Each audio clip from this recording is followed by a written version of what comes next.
ಇಷ್ಟು ದಿವಸದವರೆಗೂ ಚಾಯ್ಸಸ್ ಇರಲಿಲ್ಲ. ಬರೋ 2-3 ಕತೆ ಒಳಗೆ ಅದರಾಗ ಯಾವ್ದು ಬೆಸ್ಟ್ ಐತೆ ಅದು ತೊಗೊಂಡು ಹೋಗ್ತಾ ಇರ್ಬೇಕಿತ್ತು.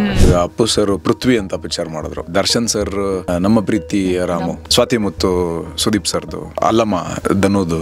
ಅನ್ಫಾರ್ಚುನೇಟ್ಲಿ ನೀವು ಹೇಳಿದ ಇಷ್ಟು ಸಿನಿಮಾಗಳು ಬಾಕ್ಸ್ ಆಫೀಸ್ ನಲ್ಲಿ ಕಂಪ್ಯಾರಿಟಿವ್ಲಿ ಅಂತ ಚೆನ್ನಾಗಿ ಓಡ್ಲಿಲ್ಲ. ಸಡನ್ಲಿ ಒಂದು ದೊಡ್ಡ ಸಕ್ಸಸ್ ಕೊಟ್ಟಿದ ನಂತರ ನೆಕ್ಸ್ಟ್ ಸಿನಿಮಾಗೆ ತುಂಬಾ ಪ್ರೆಷರ್ ಇರುತ್ತೆ. We can create a good product. We cannot create a successful product. Content is king at the end of it. Unfortunately, ಅದು ಯಾಕೆ ಈ ಥರ ನಾವು ಇದು ಕಾಂಟೆಂಟ್ ಸಿನಿಮಾ, ಇದು ಕಮರ್ಷಿಯಲ್ ಸಿನಿಮಾ, ಈ ಪಿಕ್ಚರ್ ವರ್ಕ್ ಆಗ್ತಾ ಆಗಲಿ ಇದು ವರ್ಕ್ ಆಗಲಿ, ಓಕೆ ಮುಂದಿನ ಪಿಕ್ಚರ್ ಇದಾರು ವರ್ಕ್ ಆಗಲಿ ಅದ್ರ ನೆಕ್ಸ್ಟ್ ಇದಾರು ವರ್ಕ್ ಆಗಲೇಬೇಕು. ವರ್ಕ್ ಆಗೋ ತನಕ ಅದು ಹಂಗೆ ಇರ್ತದೆ.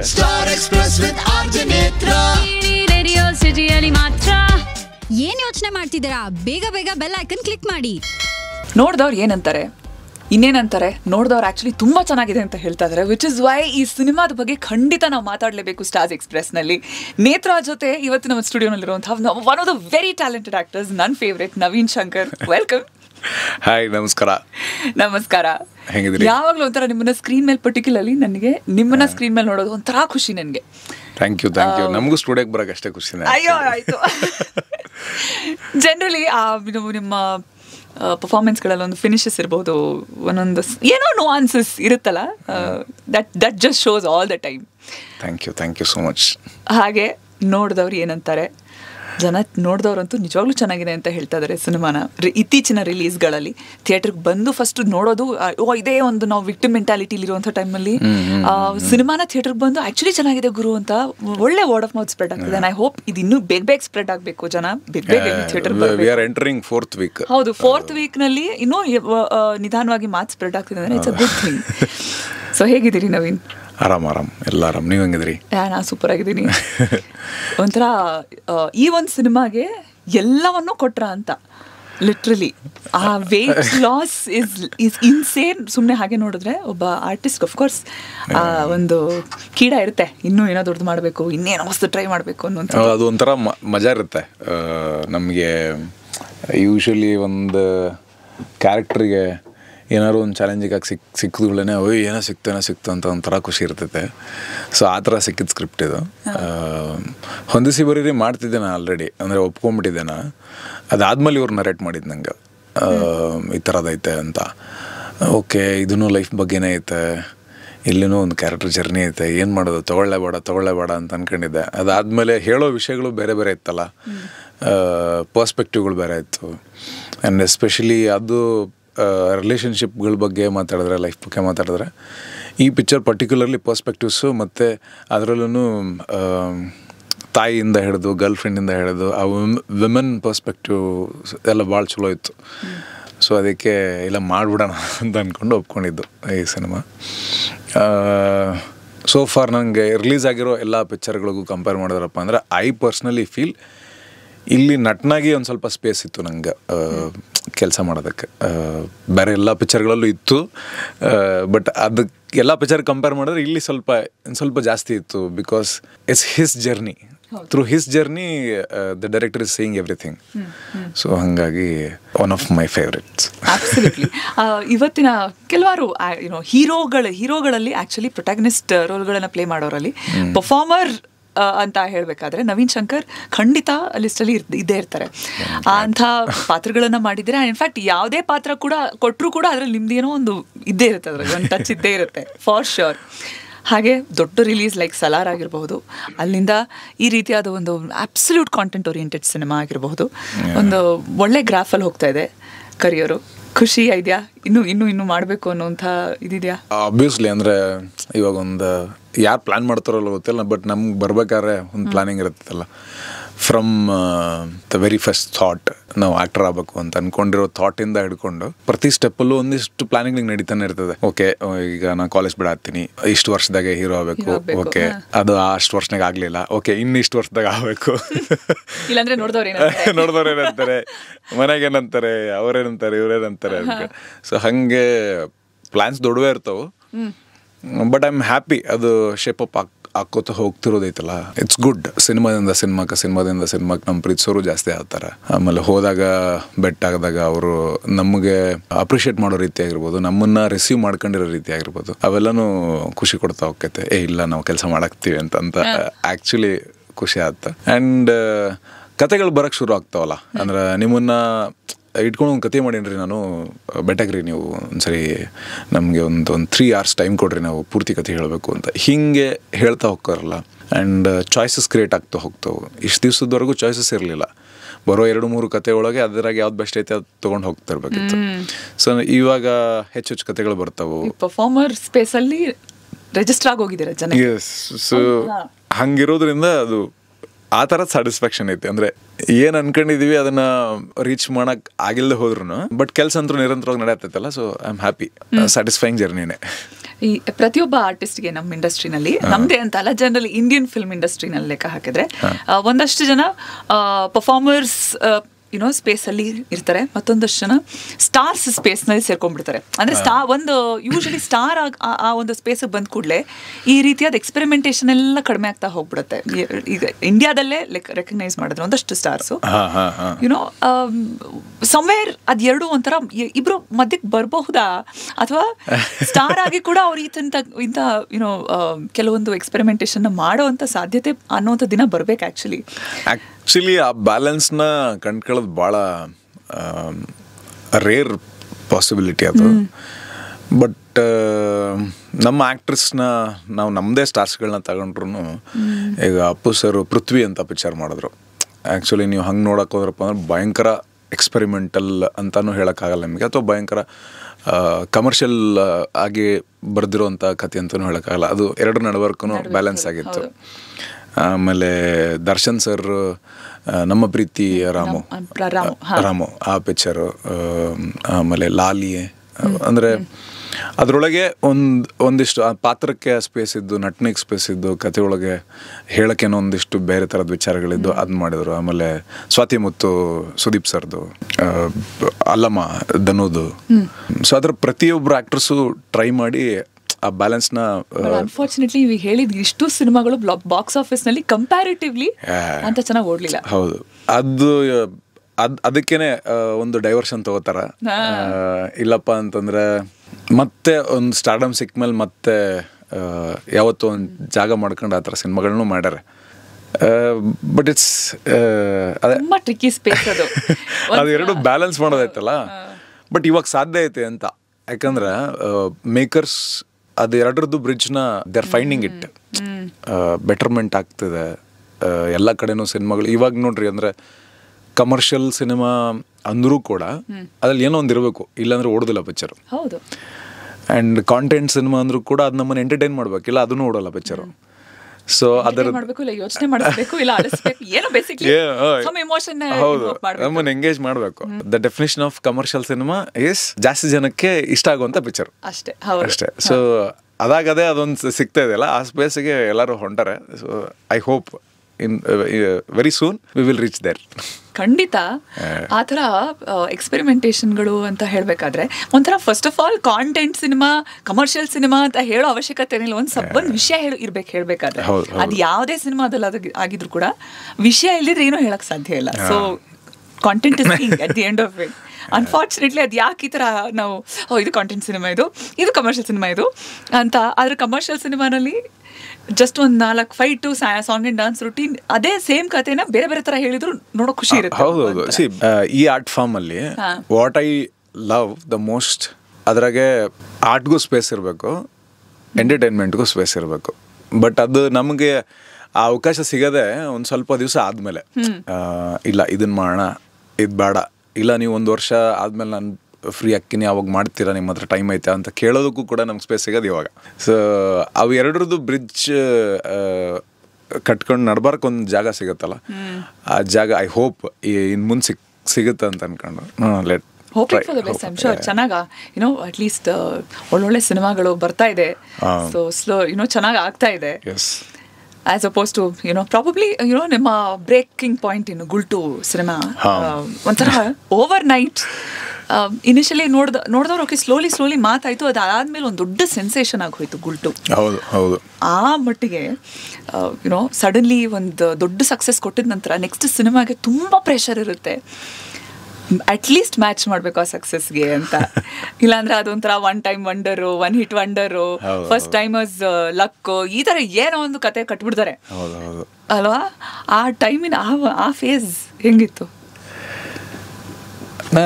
ಏನಿಲ್ಲ ಅಂದ್ರೆ ಇದು ಕನ್ಸಿಸ್ಟೆಂಟ್ ಆಗಿ ಅದಕ್ಕಿಂತ ಮೊದಲನೇ ಭಾಳ ಸೈಕಲ್ ಹೊಡೆದ್ಬಿಟ್ಟಿರ್ತೀವಲ್ಲ, ಹಿಂಗಾಗಿ ಅದ್ರ ಆದ್ಮೇಲೆ ಸೈಕಲ್ ಹೊಡೆಯೋದೇನು ದೊಡ್ಡ ಡಿಫ್ರೆನ್ಸ್ ಬರೋದಿಲ್ಲ. ಸೊ ಅಗೇನ್ ಸೇಮ್ ಅದು ಹಂಗೆ ಇರ್ತೈತೆ. ಅದು ಲೇಟ್ ಆಯ್ತು ಅಷ್ಟೇ, ಅನ್ಕೊಂಡಿರೋ ಪಿಕ್ಚರ್ಗಳಾಗಲಿಲ್ಲ ಆ ಟೈಮಲ್ಲಿ.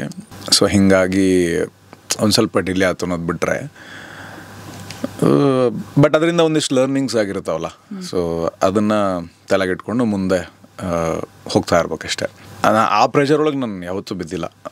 ಫಸ್ಟ್ ಪಿಕ್ಚರ್ ಚಲೋ ಆಯಿತು, ಓಕೆ ಸೆಕೆಂಡ್ ಪಿಕ್ಚರು ಹಿಂಗೆ ಅಂತ, ಬಟ್ ತಲೆಯಾಗ ಅದು ಮೊದಲಿನ ಆಯಿತು ಚಲೋ ಪಿಕ್ಚರ್ ಮಾಡಬೇಕು ಅಂತ. ಸೊ ಭಾಳಷ್ಟು ಜನ ಹೇಳ್ತಾರಲ್ಲ, ಅನುಭವ ಇದ್ದವರು ಹೇಳ್ತಾರೆ, ತಿಳ್ಕೊಂಡವರು ಹೇಳ್ತಾರೆ, ಒಂದು ಸಕ್ಸಸ್ನ ನಾವು ಕ್ರಿಯೇಟ್ ಮಾಡೋಕ್ಕಾಗಲ್ಲ. ಅದು ಎಸ್ಪೆಷಲಿ ಇನ್ ಸಿನಿಮಾದೊಳಗೆ we can create a good product, we cannot create a successful product. ಫೇಲ್ಯೂರ್ಸ್ನ ಆಗದೆ ಇರೋಂಗೆ ಕಮ್ಮಿ ಮಾಡ್ಕೋತ ನಾವು ಒಂದು ಒಳ್ಳೆ ಪಿಕ್ಚರ್ ಮಾಡ್ಬೋದು. ಓಕೆ ಇದು ಫೇಲ್ ಆಗದೆ ಇರೋದಕ್ಕೆ ಏನೇನು ಮಾಡ್ಬೋದು ಅಂತ ಪ್ರಯತ್ನ ಪಡ್ಬೋದು. ಓಕೆ ಇದು ಸಕ್ಸಸ್ ಆಗಕ್ಕೆ ಏನೇನು ಮಾಡ್ಬೋದು ಅಂತ ಜಸ್ಟ್ ಹೋಪ್ ಅಷ್ಟೇ ಅದು, ಅಥವಾ ನಮ್ಮ ತಲೆಯಾಗಿರ್ತೈತೆ ಅಷ್ಟೇ. ಗೆಲುವು ಆ್ಯಕ್ಚುಲಿ ಅವರಿಂದ ಅಲ್ಲ, ಅಂದರೆ ನೋಡೋರಿಂದ. ಅವ್ರು ನೋಡಿ ಅದು ಇಷ್ಟ ಆಯ್ತು, ಮುಂದಕ್ಕೆ ಹೋದರು, ಇನ್ನೊಂದು 4 ಜನಕ್ಕೆ ಹೇಳಿದ್ರು, ಆವಾಗ ಅದು ಗೆಲುವು. ಮುಂಚೆ ನಾವೇ ಡಿಸೈಡ್ ಮಾಡೋಕ್ಕಾಗೋದೇ ಇಲ್ಲ. ನಿಜ. ಸೊ ಕತೆಗಳು ಕೇಳ್ತಾ ಇರ್ತೀರಾ, ಒಂದು ಜಡ್ಜ್ಮೆಂಟ್ ತೊಗೋಬೇಕಾಗತ್ತೆ, ಇದು ಚೆನ್ನಾಗಿ ಬರುತ್ತೆ ಚೆನ್ನಾಗಿ ಬರಲ್ಲ ಅನ್ನುವಂಥದ್ದು. ಸೊ ಅದಕ್ಕೆ ನಾನು ಪ್ರೆಷರ್ ತೊಗೊಳಕ್ಕೆ ಹೋಗಲ್ಲ. ನಾನು ಪ್ರೆಷರ್ ಎಲ್ಲಿ ತೊಗೋತೀನಿ ಅಂತಂದ್ರೆ, ಇದನ್ನು ಹೆಂಗೆ ಮಾಡ್ಬೋದು, how to get ready for this character, ಎಷ್ಟು ಕನ್ವಿನ್ಸಿಂಗ್ ಒಳಗೆ ನಾನು ಈ ಕ್ಯಾರೆಕ್ಟರ್ನ ಮಾಡಬಲ್ಲೆ, ಅದು ನನ್ನೊಳಗೆ ಐತಾ ಕ್ಯಾರೆಕ್ಟ್ರು, ಇಲ್ಲ ನಾನು ಕ್ರಿಯೇಟ್ ಮಾಡ್ಕೋಬೇಕಾ, ಅಥವಾ ನಾನು ಯಾರ್ದಾರ್ದು ಹೆಲ್ಪ್ ತೊಗೋಬೇಕಾ, ಇಲ್ಲಿ ಪ್ರೆಷರ್ ಇರ್ತೈತೆ. ಅದ್ರ ಹೊರತಾಗಿ ರಿಲೀಸ್ ಟೈಮ್ನಾಗ ಅಂತೂ ನನಗೆ ಏನು ಟೆನ್ಷನ್ ಇರೋದಿಲ್ಲ. ಕೆಲಸ ಮಾಡೀವಿ, ಮುಗೀತು ನಮ್ಮ ಕೆಲಸ. ಇಲ್ಲಿ ರಿಸಲ್ಟ್ ಕೆಲಸ ಮಾಡ್ದಂಗೆ ಬರುತ್ತೆ, ಏನೇನು ತಲುಪ್ತೈತೆ ಅದ್ರ ಮೇಲೆ ಏನು ಅಂತ. ಬಟ್ ಬ್ಲಾಕ್ ಬಸ್ಟರ್ ಅನ್ನೋವಂಥದ್ದು ಇರ್ತೈತಲ್ಲ, ಅದು ನಿಮ್ಮ ಪಾತ್ನ ಚೇಂಜ್ ಮಾಡುತ್ತೆ. ನೀವು ಕಾಲ್ದಾರಿಯಿಂದ ರಾಜಮಾರ್ಗಕ್ಕೆ ಕರ್ಕೊಂಬರೋದೇ ಬ್ಲಾಕ್ ಬಸ್ಟರ್ ನಿಮಗೆ. ಸೊ ಅದರದ್ದು ಬಗ್ಗೆ ಎಕ್ಸ್ಪೆಕ್ಟೇಷನ್ ಇರ್ತೈತೆ ಅಷ್ಟೇ. ಈ ಪಿಕ್ಚರ್ ವರ್ಕ್ ಆಗ್ತಾ ಆಗಲಿ ಇದು ವರ್ಕ್ ಆಗಲಿ, ಓಕೆ ಮುಂದಿನ ಪಿಕ್ಚರ್ ಇದಾರು ವರ್ಕ್ ಆಗಲಿ ಅದ್ರ ನೆಕ್ಸ್ಟು ಇದಾರು ವರ್ಕ್ ಆಗಲೇಬೇಕು, ಇದು ವರ್ಕ್ ಆಗೋ ತನಕ ಅದು ಹಂಗೆ ಇರ್ತದೆ. ಆ್ಯಂಡ್ ವರ್ಕ್ ಆದಮೇಲೆ ಮತ್ತೆ ಅದಕ್ಕಿಂತ ದೊಡ್ಡ ಸಕ್ಸಸ್ಸಿಗೆ ಕಾಯೋಕೆ ಇರ್ತದೆ. ಅದರ್ವೈಸ್ ಒಂದು ಸಕ್ಸಸ್ಗೋಸ್ಕರ ಕಾಯ್ತಾ ಇರ್ತಾರಲ್ಲ, ಎಸ್ಪೆಷಲಿ ತುಂಬ ಕ್ಲೋಸ್ಲಿ ನಿಮ್ಮನ್ನಿರ್ಬಹುದು, ಧನುನಿರ್ಬಹುದು, ರಿಷಿನಿರ್ಬಹುದು, ಅದರಿಂದ ನೋಡ್ತಾ that phase of struggle, okay ನಂಗಿನ್ನೂ ಏನು ಸಿಕ್ಕಿಲ್ಲ ಟು ಸಿಕ್ತು, ಅಲ್ಲಿಂದ ಮುಂದೆ ಇದೆಲ್ಲಾನು ಮಾಡಬೇಕು, ಇದು ಸಿಗ್ಬೇಕು ಅಂತ. I feel like a dinosaur no telling that.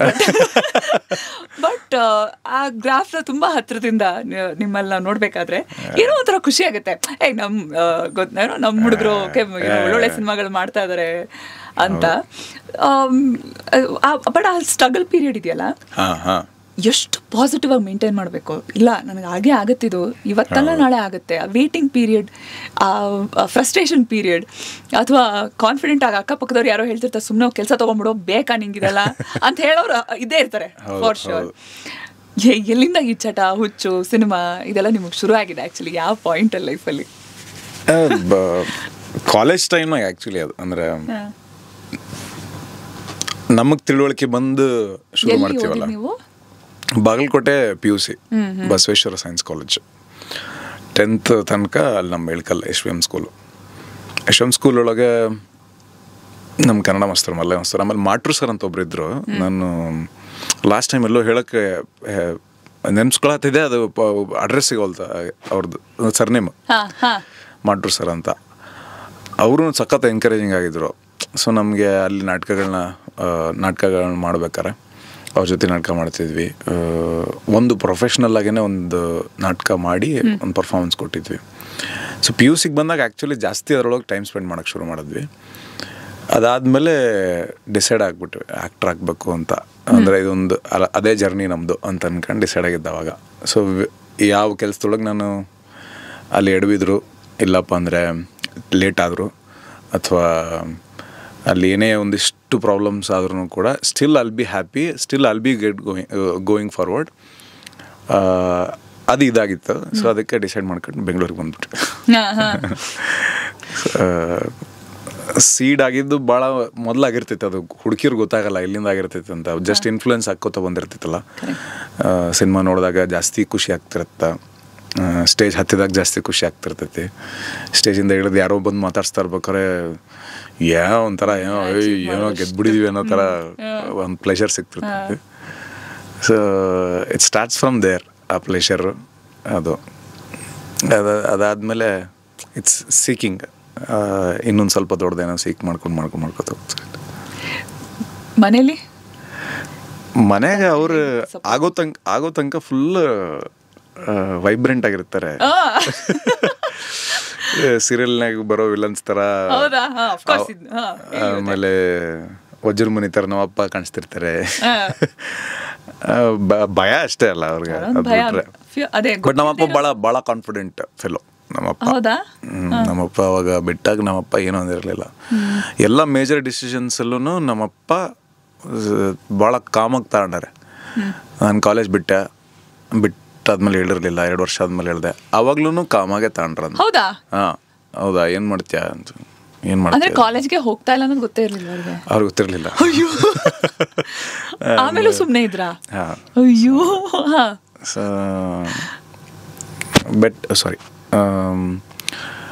ಬಿಟ್ಟಿನದು ಗೊತ್ತಾದ್ಮೇಲೆ ನಮ್ಮವ್ವ ಮಾತಾಡೋದು ಬಿಟ್ಟಿದ್ಲು ಸ್ವಲ್ಪ ದಿವಸ ನನ್ನ ಜೊತೆಗೆ. ನಮ್ಮಪ್ಪ ಅದು ತಗೋ, ಮತ್ತು ಮೊದಲ ಹೇಳ್ಬೇಕಿಲ್ಲ, 1-2 ವರ್ಷದ ಫೀಸ್ ಉಳಿತಿತ್ತು ಅಂತ. ಸರಿ ಏನು ಮಾಡ್ತೀವಿ ನೋಡೋದ್ರಾಗೆ, ಮಾಡು, ಚಲೋದನ್ನ ಕೆಲಸ ಮಾಡು ಅಂತ ಅಂದ್ಬಿಟ್ಟು ಹೇಳಿದರು. ನಮ್ಮ ತಂಗಿ ಮದುವೆ ಇಂಟರ್ ಕಾಸ್ಟ್ ಮ್ಯಾರೇಜು. ಆವಾಗಲೂ ಅಷ್ಟೇ ನಮ್ಮ ಅಪ್ಪನ ಕರೆದ್ಬಿಟ್ಟು ನಿನ್ನ ಹತ್ರ ಏನೋ ಮಾತಾಡ್ಬೇಕು ಬಾ ಅಪ್ಪಾಜಿ ಅಂತ ಅಂದ್ಬಿಟ್ಟು ಕರೆದಿದ್ದೆ ಬೆಂಗಳೂರಿಗೆ. ಆವಾಗಲೂ ಹೇಳ್ದಾಗ ಅವಾಗ್ಲೂ ತಲೆಗೆಡ್ಸ್ಕೊಳ್ಳಿಲ್ಲ ಅವರು. ರಿಯಾಕ್ಷನ್ ಏನೂ ಇಲ್ಲ, ಹಿಂಗೆ ಹಾಂ ಸರಿ ನಿಮ್ಮ ಅವನ್ ಕನ್ವಿನ್ಸ್ ಮಾಡು ನನಗೆ ಓಕೆ ಅಂತ ಎದ್ದು ಹೋಗ್ಬಿಟ್ಟಿದೆ. ಹಿಂಗೆ ನಮ್ಮಪ್ಪಂದು. ನಮ್ಮ ಅವ್ವನೇ ಭಾಳ ತಲೆ ಕೆಡ್ಸ್ಕೊಳ್ಳೋದು. ನೀವು ಯಾರ ಥರ? ನಂದು 2 ಪ್ರಾಪರ್ ಮಿಕ್ಸ್. ನಂದು ಮಿಡಲ್ ಗ್ರೌಂಡಲ್ಲಿ ಇದ್ದೀರಾ? Middle ground. ನಮಗೆ ಸಂಬಂಧಗಳು ಅಂತ ಬಂದಾಗ ನಮ್ಮ ಅವ್ವನ ಥರ ನಾನು. ಅದು ಸ್ನೇಹಿತರಾಗಿರ್ಬೋದು, ಸ್ನೇಹಿತರು, whether it is a girl friend, whether it is work relationship ಆಗಲಿ ಅಥವಾ ಯಾವುದೇ ಇದ್ರೂ ನಮ್ಮ ಒಂಥರ ಸ್ವಲ್ಪ ಎಮೋಷ್ನಲ್. ಡಿಸೈಡ್ ಮಾಡೋದಕ್ಕಾಗಲಿ ಅಥವಾ ಮುಂದೆ ನುಗ್ಗಕ್ಕಾಗಲಿ ಅಥವಾ ರಿಸೀವಿಂಗ್ ಆಗಲಿ ಬೇರೆ ಯಾವುದೇ ಚಾಲೆಂಜಸ್ ಇದೆ ಅದು ನಾವು ಒಪ್ಪಂತರ ಆಯ್ತು ಹೋಗಿ ನಡಿ ಮುಂದಕ್ಕೆ ಹೋಗೋಣ ಅಷ್ಟೇ ಅಂತ. ಸೊ ಹಾಗೆ ಎಷ್ಟು ದಿನ ಅಂತ ಕೂತ್ಕೊಂಡು ತಲೆ ಚಚ್ಕೊಳ್ಳೋದು, ಏನಾದ್ರು ಆಯ್ತಂದ್ ಮುಗೀತಿಲ್ಲ, ಮುಂದೆ ಹೋಗ್ಲೇಬೇಕು ಇವಾಗ. ಆಗಲ್ಲ ಅದು ನಮಗೆ. ಒಂಥರ ಫಸ್ಟ್ ಎಲ್ಲ ಭಾಳ ತಲೆ ಕೇಳೋದು, ಆಮೇಲೆ ಅದೊಂದು ಗಟ್ಟಿತನ ಬಂದ್ಬಿಡ್ತು. ಆಯ್ತು ಬಿಡು, ಆಯಿತು ಏನಾಗುತ್ತೆ, 1 ವರ್ಷ ಲೇಟ್ ಆಯ್ತು, ಓಕೆ ಇನ್ನೊಂದು ವರ್ಷ ಲೇಟ್ ಆಯ್ತು, ಏನಾಯ್ತು, ಅದ್ರ ಮುಂದಿನ ವರ್ಷ ಮಾಡ್ತೀವಲ್ಲ ಅಂತ. 2007 ಬೆಂಗಳೂರಿಗೆ ಬಂದಿದ್ದು. 2014ಗೆ ಫಸ್ಟು ಹೀರೋಗೆ ಅವಕಾಶ ಸಿಕ್ಕಿದ್ದು. 12ಇಂದ ನಾನು ಕನ್ಸಿಸ್ಟೆಂಟಾಗಿ ಟ್ರೈ ಮಾಡ್ತಾನೆ ಇದ್ದೆ. 12ಇಂದ ಕಾಲೇಜ್ ಬಿಟ್ಟಿದ್ದು 2010 ಆ ಟೈಮ್ನಾಗೆ. 1 ವರ್ಷ ಲೋಕಲ್ ಚಾನಲ್ಲು, ಅದಾದಮೇಲೆ ಥಿಯೇಟರು, ಅದಾದಮೇಲೆ ಚಿಕ್ಕ ಕ್ಯಾರೆಕ್ಟರ್ಸು, ಶಾರ್ಟ್ ಫಿಲಮ್ಸು. ದೆನ್ ಆ ಶಾರ್ಟ್ ಫಿಲಮಿಂದ ಸಿನಿಮಾಯಿಂದ ಇನ್ನೊಂದು ಸಿನಿಮಾ, ಅದರಿಂದ ಗುಲ್ಟು. ಅದಾದಮೇಲೆ ಕಾಲೇಜ್ನಾಗಿಂದಾಗ ನಾವು ಶಾರ್ಟ್ ಫಿಲಮ್ಸ್ ಮಾಡ್ತಿದ್ವಲ್ಲ, ಸೊ ಹೀಗಾಗಿ ದೆನ್ ವಿ ಸ್ಟಾರ್ಟೆಡ್. ಯಾವ ಇಯರ್ ಗುಲ್ಟು ಹಿಟ್ ಆಗಿದ್ದು? 3ನೇದಾದು ನಿಮ್ಮದು? 2018. ಹಾಂ, 3ನೇ ಪಿಕ್ಚರ್ ಅದು. ಅದಕ್ಕೂ ಮುಂಚೆ ಮಾಡಿದ್ದ 2 ಪಿಕ್ಚರ್ಗಳು ಸ್ಟಾಪ್ ಆಗೋಯ್ತು. ಸಖತ್ ಮಜಾ ಅದು. ಹೆಂಗೆ ಅಂದರೆ ಒಂದು ಸಿನಿಮಾ ಮೂರ್ತಾಗಿ ಸ್ಟಾಪ್ ಆಯಿತು, ಒಂದು ಸಿನಿಮಾ ಶೂಟಿಂಗ್ ಶುರುವಾಗಿ ಒಂದು ಸ್ಕೆಡ್ಯೂಲ್ ಆದಮೇಲೆ ಸ್ಟಾಪ್ ಆಯಿತು, ಒಂದು ಸಿನಿಮಾ ಪೂರ್ತಿ ಮುಗಿದು ಸ್ಟಾಪ್ ಆಯಿತು.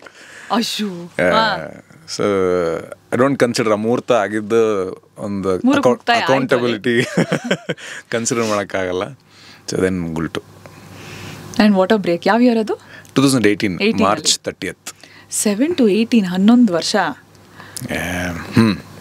ಅಂದರೆ 7 ಕನ್ಸಿಡರ್ ಮಾಡೋಕ್ಕಾಗಲ್ಲ, ಬಿಕಾಸ್ ಕಾಲೇಜಿಗೆ ಬಂದಿದ್ವಲ್ಲ. ಕಾಲೇಜಿಗೆ ಬಂದು ಕಾಲೇಜ್ ಬಿಟ್ಟಿದ್ದು ಶುರು ಆಗಿದ್ರಿಂದ 10 ಆ್ಯಕ್ಚುಲ್ ಶುರು ಆಗಿದ್ದು 11ಇಂದ ಅಂತ ಅನ್ಕೋಬೋದು. 2011ಇಂದ ನಾನು ಲೋಕಲ್ ಚಾನಲ್ ಸೇರಿಕೊಂಡು ಬಿಟ್ಟು ಥಿಯೇಟ್ರ್ ಶುರು ಮಾಡಿದೆ ಅವಾಗ. ಸೊ ದಟ್ಸ್ ಅವಾಗಿಂದ ಅನ್ಕೋಬೋದು. ಅನ್ಸಿದ್ದು ದುಡ್ಡು ಆ ಟೈಮಲ್ಲಿ ಇದು ಬೇಕಿತ್ತ ಸುಮ್ಮನೆ? ಎಲ್ರಿಗೂ ಆಗುತ್ತೆ ಅದು. ಅಂದರೆ ಬರೀ ಸಿನಿಮಾ ಅಷ್ಟೇ ಅಲ್ಲ, ಒಂದು ರೆಗ್ಯುಲರ್ ಜಾಬ್ನ ಬಿಟ್ಟು ಬೇರೆ ಏನಾರು ಪ್ರಯತ್ನ ಪಡ್ತಿರ್ತಾರಲ್ಲ, ಎಲ್ಲರಿಗೂ ಆ ಕ್ವಶನ್ ರೈಸ್ ಆಗಿರ್ತೈತೆ. ಒಬ್ಬ ಆಂಟ್ರಪ್ರನರ್ಗೂ ಆಗಿರ್ತೈತಿ, ಆಮೇಲೆ ಒಬ್ಬ IAS KS ಬರೀತಿರ್ತಾರಲ್ಲ, ಅಥವಾ ಬೇರೆ ಯಾವುದೇ ಒಂದು ಕಾಂಪಿಟೇಟಿವ್ ಎಕ್ಸಾಮ್ ಬರೀತಿರ್ತಾರಲ್ಲ. ಸೊ ಎಲ್ಲರ ಲೈಫ್ ಒಳಗೂ ಅದು ಆಗಿರ್ತಿತ್ತು. ಅದು ಅಂದರೆ ಒಂದು ರೆಗ್ಯುಲರ್ ಜಾಬ್ನ ಬಿಟ್ಟು ಬೇರೆ ಏನಾದ್ರು ಪ್ರಯತ್ನ ಪಡೋವಂಥವ್ರಿಗೆ ಖಂಡಿತವಾಗ್ಲೂ ಆಗಿರುತ್ತೆ. ಜಸ್ಟ್ ಇಫ್ ಯು ಅನಲೈಸ್, ಅಲ್ಲಿ ಜಾಗ ಕಮ್ಮಿ ಇರ್ತೈತಿ, ಅದಕ್ಕೆ ಅಪ್ಲೈ ಮಾಡೋವಂಥವ್ರು ಅದಕ್ಕೆ ಕನ್ಸ್ಕೊಂಡವ್ರು ಭಾಳ ಜನ ಇರ್ತಾರೆ. ಸೊ ಹೀಗಾಗಿ ಅಲ್ಲಿ ಹೊಡೆದಾಟ ಜಾಸ್ತಿ, ಎಫರ್ಟ್ಸ್ ಹಾಕ್ಬೇಕಾಗಿರೋದು ಜಾಸ್ತಿ, ತಾಳ್ಮೆನೂ ಜಾಸ್ತಿ ಇರಬೇಕು. ಸೊ ಆ ಪ್ರಾಸೆಸ್ ಒಳಗೆ ಕಳೆದೋಗುವಂಥವ್ರು ಜಾಸ್ತಿ ಇರ್ತಾರೆ. ಹಾಗಾಗಿ ಆ ಲೋ ಪಾಯಿಂಟ್ ಬಂದಿರ್ತೈತೆ ಅಷ್ಟೆ. ಈ ಬೇರೆ ಕೆಲಸಗಳು ಅಂತ ತಗೊಂಡ್ರೆ ಅಲ್ಲಿ ಅದ್ರ ಬಗ್ಗೆ ಕಾಣೋ ಎಷ್ಟು ಜನ ಅಪ್ಲೈ ಮಾಡ್ತಾರೆ, ಅದಕ್ಕೆ ಪ್ರೊಫೆಷನೇಟ್ ಆಗಿ ಆದರೂ ಅಟ್ಲೀಸ್ಟ್ ನಮಗೆ ಅಷ್ಟು ಜಾಗ ಇರ್ತೈತಿ. ಇಲ್ಲೆಲ್ಲ ಜಾಗ ಅಷ್ಟು ಕಮ್ಮಿ ಅಲ್ಲ. ಹೌದೌದು. ಇಂತಹ ಹೆಚ್ಚಿನ ಕಾಂಟೆಂಟ್ಗಳಿಗೆ ಸಬ್ಸ್ಕ್ರೈಬ್ ಆಗಿ radio city Kannada YouTube channel. ಏನ್ ಯೋಚನೆ ಮಾಡ್ತಿದ್ದೀರಾ? ಬೇಗ ಬೇಗ ಬೆಲ್ ಐಕನ್ ಕ್ಲಿಕ್ ಮಾಡಿ.